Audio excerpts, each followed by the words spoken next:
So sa Lucas chapter 2 verse 10, sinabi ng anghel sa mga pastol, huwag kayong matakot, ako'y may dalang mabuting balita na magdudulot ng malaking kagalakan sa lahat ng tao. So dito makikita natin mga kapatid, ang pagpasok ng araw ng Kapaskuhan, hindi ito dapat nagdudulot sa atin ng takot at pangamba. Kagaya na sinasabi Sister Precious, masyado tayong nai-stress sa mga ihahanda, sa mga ibibigay na regalo. So ang totoong dapat maranasan natin tuwing araw ng Pasko ay hindi fear, hindi takot, kundi isang malaking kagalakan sa ating mga puso.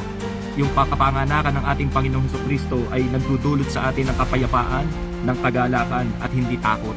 So kapag ikaw ay nakakaramdam ng stress at pagkatakot at pagkabahala sa tuwing pumapasok ang araw ng Kapaskuhan, mali yung ating pamantayan, mali yung ating guide.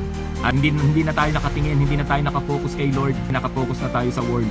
So kaya nararanasan natin yung takot, pangamba, na sa tuwing araw ng Kapaskuhan, imbis na kagalakan ang maramdaman natin, nai-stress tayo sa dami ng isipin.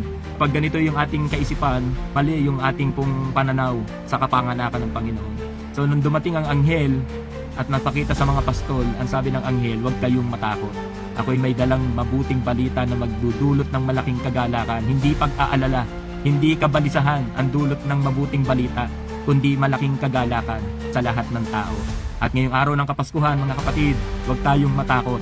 Sapat nang si Jesus ang nasa puso natin, tuloy na tuloy pa rin ang Pasko. Kahit walang Noche Buena, walang panghanda, walang pangregalo, broke na broke yung finances natin, sapat nang si Jesus ang nasa puso natin, tuloy na tuloy pa rin ang Pasko. Amen po ba?